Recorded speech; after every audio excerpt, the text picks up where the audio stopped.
साल 1995 में बच्चन साहब ने अपनी खुद की कंपनी एबीसीएल यानी कि अमिताभ बच्चन कॉरपोरेशन लिमिटेड शुरू की थी। ये वो दौर था दोस्तों जब अमिताभ बच्चन ने एक बार फिर से फिल्मों से संन्यास ले लिया था।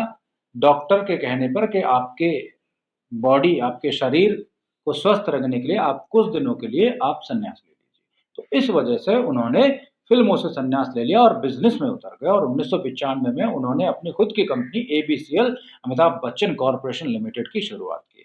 इस कंपनी ने 1996 में मिस वर्ल्ड जैसा मेगा इवेंट कराया था।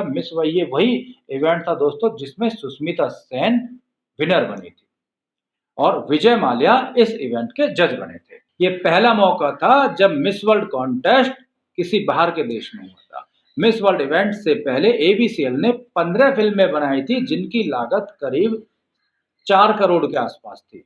लेकिन ये ज्यादातर फिल्में फ्लॉप ही साबित हुई थी जिनमें अमिताभ बच्चन को बहुत ज्यादा घाटा सहना पड़ा था। और उसके बाद मिस वर्ल्ड कॉन्टेस्ट उन्होंने कराया उनकी कंपनी ने, जो उनकी कंपनी को दिवालिया बनाने के लिए काफी था।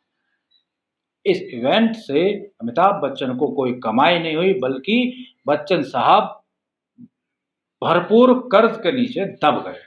उनकी कंपनी के खिलाफ कई मामले, कानूनी मामले चल पड़े। यहाँ तक कि जो बैंक्स हैं उन्होंने लोन वसूली के लिए उन्हें ढेर सारे नोटिस उनके घर पर भेज दिए। बिग बी को अपना बंगला प्रतीक्षा, बिग बी के पास उस जमाने में 2 बंगले थे, एक जिसमें वो रहते हैं जिसका नाम है जलसा और एक प्रतीक्षा बंगला। ये बंगला सत्ते पे सत्ता फिल्म जब उन्होंने की थी तब उसके पारिश्रमिक के तौर पर बच्चन साहब को मिला था। प्रतीक्षा उस बंगले का नाम है। तो ये बंगला उन्होंने गिरवी रख दिया था। एबीसीएल का लक्ष्य था 1000 करोड़ की कंपनी बनना, लेकिन इस बैनर की जितनी भी फिल्में हैं सब फ्लॉप हुई और जोरदार घाटा उन्होंने बच्चन साहब को दे डाला।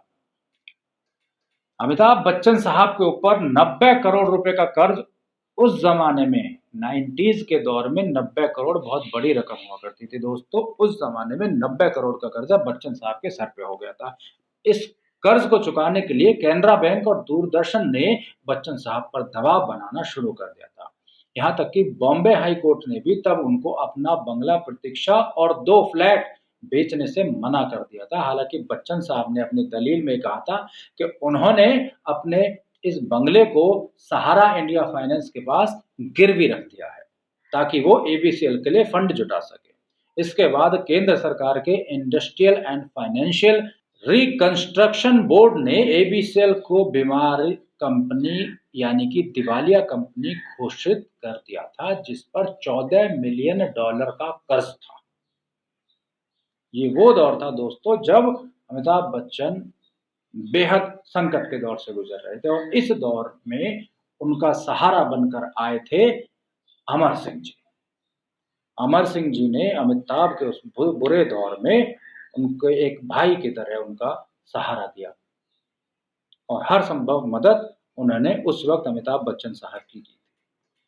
इसके बाद अमिताभ बच्चन ने जनवरी 2013 में दिए गए एक इंटरव्यू में कहा था कि तब कर्ज से मुक्ति पाने में यश चोपड़ा और केबीसी ने उनकी काफी मदद की थी। इतना कर्जा बच्चन साहब पे हो गया था कि एक इंटरव्यू मुझे याद है, उनका इंटरव्यू मैंने देखा था कि उन्होंने अपने दोस्तों से कहा था कि भाई तुम अपनी गाड़ियां मेरे बंगले में पार्क कर दिया करो ताकि लोगों को ये ना लगे कि अमिताभ बच्चन के पास आज के टाइम में गाड़ियां भी नहीं है।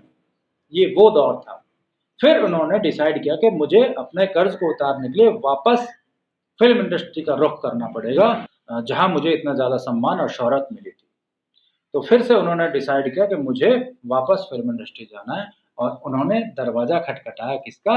यश चोपड़ा साहब का। यश चोपड़ा साहब जिनके साथ वो कई ब्लॉकबस्टर फिल्में कर चुके थे। अब से पहले दीवार, कभी कभी, काला पत्थर, ऐसी बहुत सारी फिल्में जो यश चोपड़ा साहब के साथ उन्होंने की थी। तो उनका दरवाज़ा उन्होंने खटखटाया और उन्होंने एक फ़िल्म जो उन्हें ऑफ़र की, उस फ़िल्म का नाम था मोहब्बतें। और मोहब्बतें फ़िल्म वो फ़िल्म थी जहाँ से इनको सफलता का स्वाद वापस चखने को मिल गया। इसके बाद कौन बनेगा करोड़पति स्टार प्लस पे जो आया था, उसने इतनी शोहरत, इतना पैसा अमिताभ बच्चन साहब को दिया कि उनका जितना भी कर्ज था उनके ऊपर, वो कर्ज चुकता हो गया। एक रिश्ता फिल्म अक्षय कुमार के साथ आई थी, अमिताभ बच्चन, करिश्मा कपूर, जूही चावला उस फिल्म में थे। उस फिल्म के शूट के वक़्त अमिताभ बच्चन ने पूरी यूनिट में मिठाइयाँ बँटवाई थी कि भाई मेरे ऊपर जो कर्ज़ा था वो आखिरी कर्ज़ा भी आज चुकता हो गया, इसलिए सब भाई मुँह मीठा कीजिए। तो इस तरीके से संकट के बुरे दौर से अमिताभ बच्चन बाहर निकल आए थे।